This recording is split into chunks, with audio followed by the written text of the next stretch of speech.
Welcome to this tutorial on setting up a FileMaker Server on Azure and specifically geared towards non-profits. I think what I'm going to do here is have three parts. So this first part, which we're going to look at today, is to do with setting up the necessary accounts as a non-profit to get the $5,000 a year allowance from Microsoft. And once we have the non-profit account registrations all sorted, we can go and log into the Azure portal to deploy the virtual machine, which we will run the FileMaker Server on.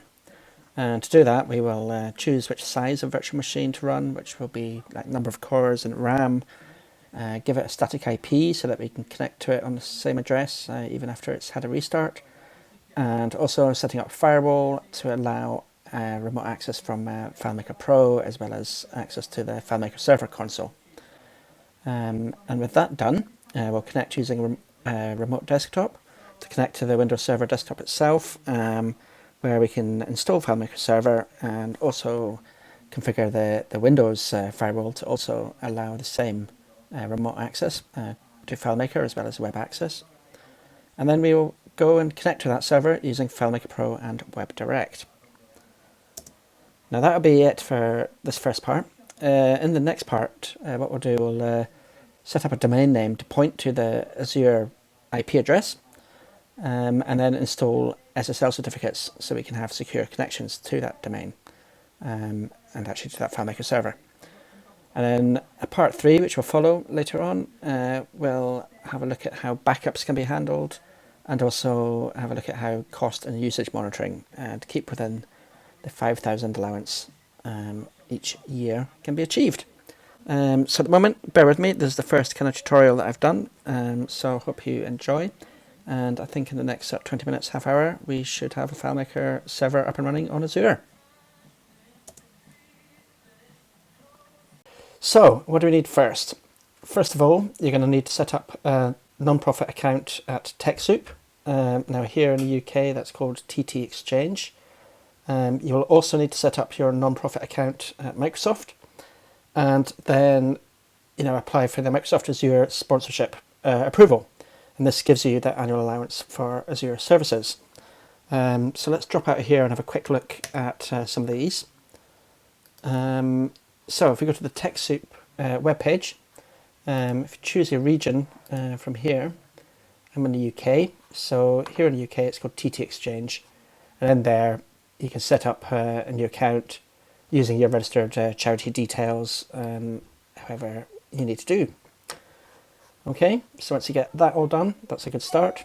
And then you move on to Microsoft Azure for non-profits. Now you can just Google to get onto this page, but it gives all the information about what you get for this grant from them.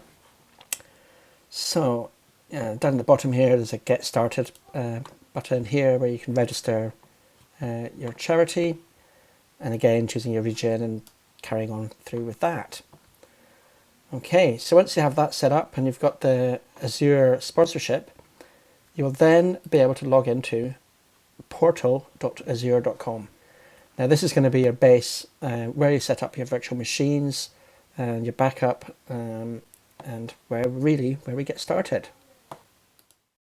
Okay, so in that previous section, we whizzed through just getting yourself set up as a non-profit with the relevant accounts at TT Exchange and Microsoft for non-profits, where you also would have been able to register for the Azure sponsorship. And with all that done, you can go to portal.azure.com and sign in using the Microsoft account you created. And here we are, which is with a blank dashboard. I haven't created anything yet here. But first of all, let's go and have a look in billing just to check that our sponsorship subscription is active. So here we go. And there we can see the Azure sponsorship, which hasn't been used as yet on this login. Right, so let's get to it. And this menu here on the side is your main navigation through the Azure portal, but what we're really interested in is virtual machines, and I think we can dive straight in there and create one. And to do that, we just simply click the Add button here. And everything kind of opens up kind of left to right as these sort of panels. But anyway, what we're going to do is choose a Windows Server, because we need that to run FileMaker Server. And here you can see all the different Windows Server variations we can choose from. I think what we're going to go for is 2012 R2, as that's one of the supported ones for FileMaker Server 15. So our next question here is a deployment model. They have a classic mode and the current resource manager one, which we will go with. Let's click on that, and here we set up some basic settings. So first of all, name. This is just going to be the name of our virtual machine, our server. So I'm going to call this Sky Demo. VM disk type SSD. Yes, we want that. We could also choose hard disk, but no, we'll go SSD. Now, can I admin sign in user account for the Windows server itself? So let's just put myself in here and give myself a password.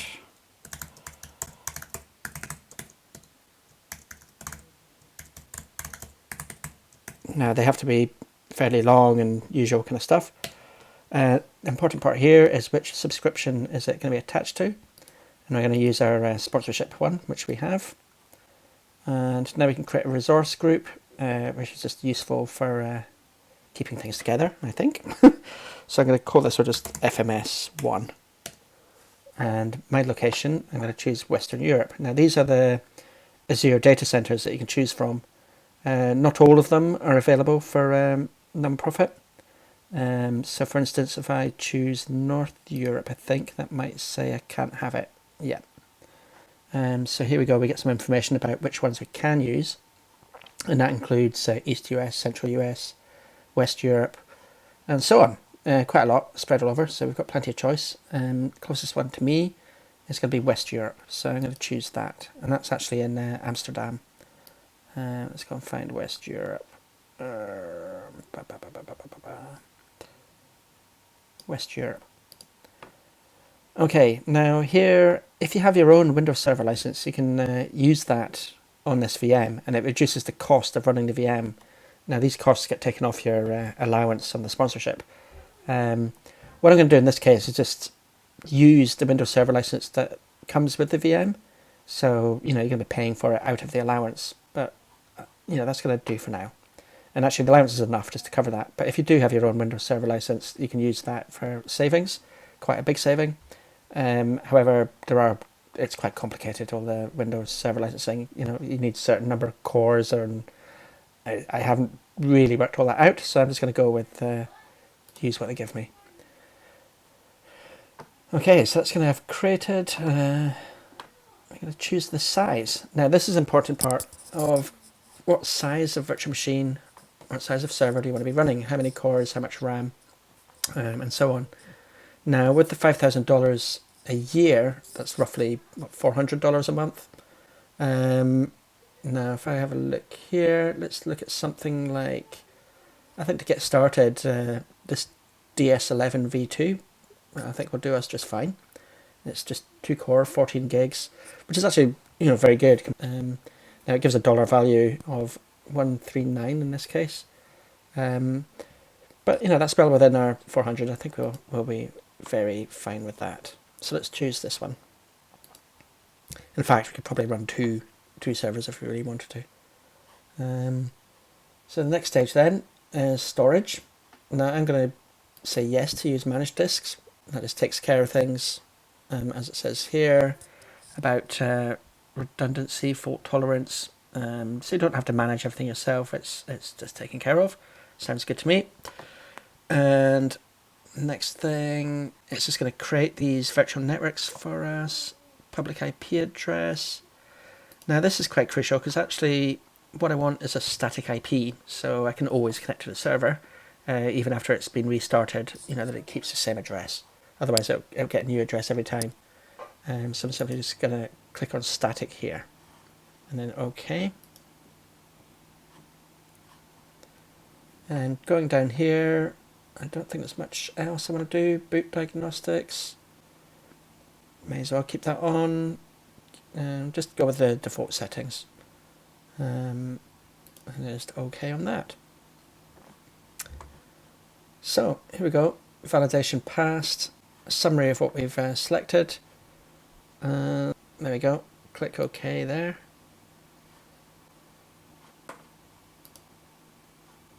Okay, and it's submitted that virtual machine setup. It's now in progress. And really this just takes a few minutes. So what we'll do, we'll just take a pause at the moment and wait until that virtual machine is up and running. Okay, so after a few minutes, we have a notification that the deployment succeeded of our virtual machine. So that's great. We can just close that. And that's running.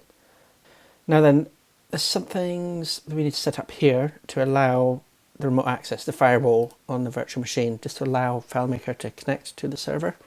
Also, we can open the port necessary for the server admin console, so you can connect to that without having to sign into the Windows Server using remote desktop. And here is the first thing for us to take note of, is our public IP address. Now when we set it up as static, so this virtual server will keep that address. But what we want to have a look at is to open the ports needed. Now to do that, we go to our network interfaces settings and click on the entry there. Okay, and you see here it's got network security group. Now if we click on that, I think this, yes, here we are, we can set up our inbound rules which allow FileMaker and so on to connect to it. So let's go into here. Now there's a process here to add rules. Now to begin with, it just has the remote desktop port open, but we're going to add a few more. So let's go through that. First one we'd like to add is our FileMaker Pro connection. So we'll just call this FMP, and our service is custom because it's not listed there. It's got common ones here like SSH, FTP, HTTP, so on. We will just allow, well, we'll just do any, but we want port range 5003. That's the FileMaker port, and we will allow it.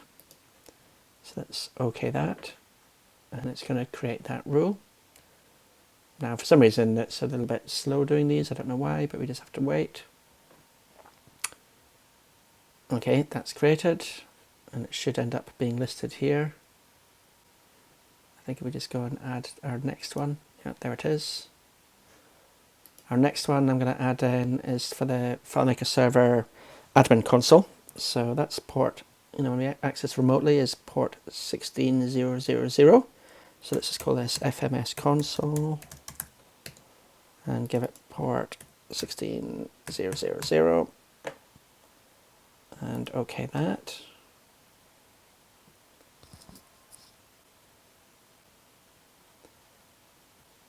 Now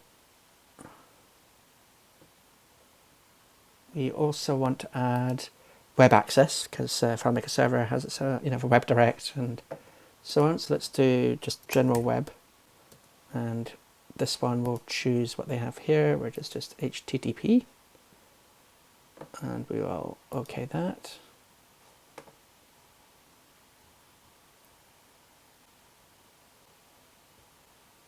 Okay, that's done. Now add another one, which is going to be our HTTPS, which is the secure connection on the web browser. So let's add that as well. And we'll just call this secure web. It can be called whatever you want really, but that's useful to know. And we'll choose HTTPS and OK that. Now you might have some other ones that you want to run on here, but for now I think that's all we're going to need.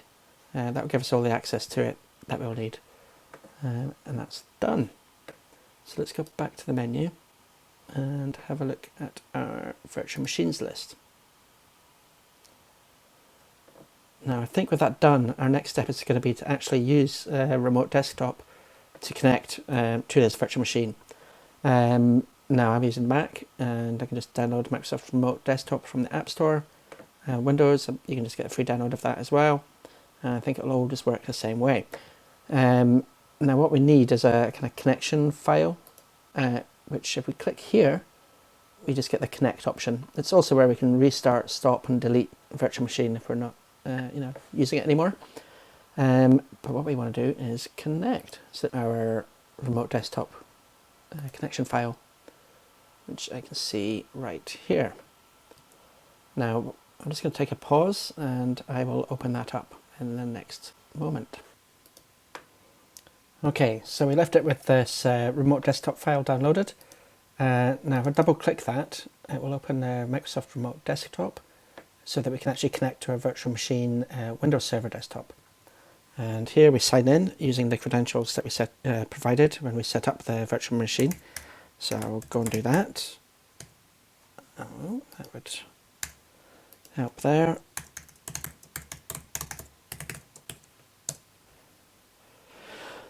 Okay, this is great. So I am on the desktop. Now I've already been on here and I've downloaded Chrome, and also I've got my FileMaker Server installer. But what you will get the first time you sign in is the Server Manager. This will probably be the first thing that comes up. And there's one thing here which really you need to do is to go to Local Server and turn IE Enhanced Security Configuration off. Because with that on, it doesn't actually let you visit any websites. So I had to turn that off. Let's get that off. Off and off. And refresh that.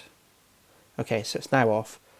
And if I close that, and if I was to use Internet Explorer, it lets me browse the web.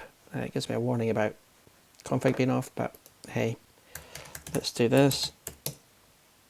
It's fine, and we're on there. And I did that so I could download Google Chrome, and also that I could download my FileMaker Server installer from my electronic software download page from FileMaker. So what I'm going to do is actually run this and use that license key that I get provided with it. And let's go through this. And what I'll do, let's get to here.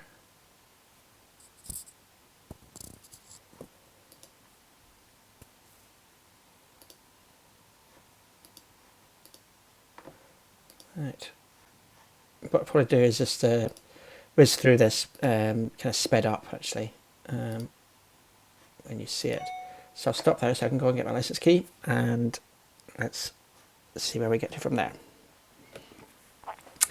Okay, so I went through the FileMaker Server installation, which I'm sure you're probably used to, but doing it here on the Azure virtual machine, everything is installed there. I can go into the admin console, and what I should see is the sample database up and running.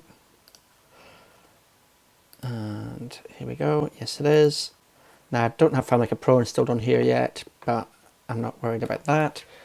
However, one of the things we need to do, if you remember on the Azure portal, we had to configure the firewall to allow remote connections. Now we're also going to have to do the same here.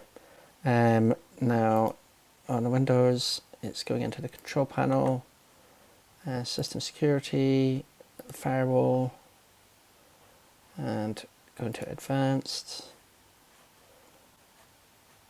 and inbound rules. So that's the same kind of thing. So what I'm going to add here is a new rule for FileMaker, and that's just going to be the port 5003. So we'll go next on that and allow it. Very similar to what we did on the Azure portal page. I'll just call this FMP. Okay, and I'm going to add another new one for the console. And that is 16000 for remote. And not valid.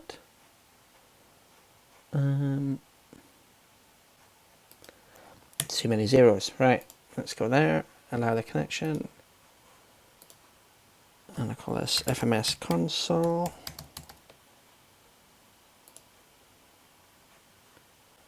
And let's just check that both of those are here. They are.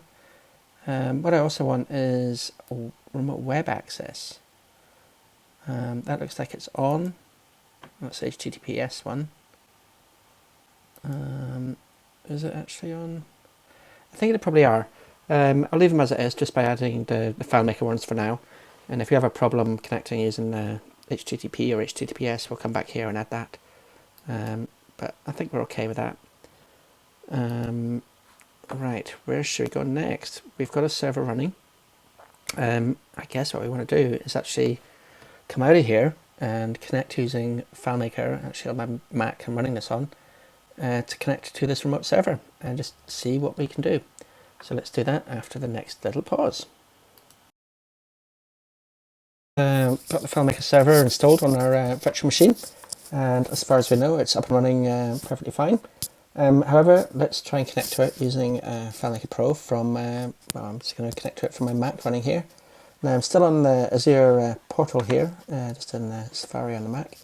Now I've forgotten what the IP address is of this VM that we set up, so let's go and get that so we can actually connect to it.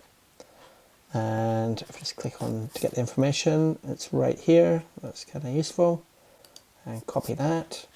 And let's go to FileMaker Pro and open a remote connection. Now I'm just going to make a new one. And our IP address that we copied, I can just put that in there, save it, and voila, this is very good news. I can actually see that the sample file hosted on our VM is now available to open. So let's get that open, and this all looks really good. Let's just go in and maybe change something.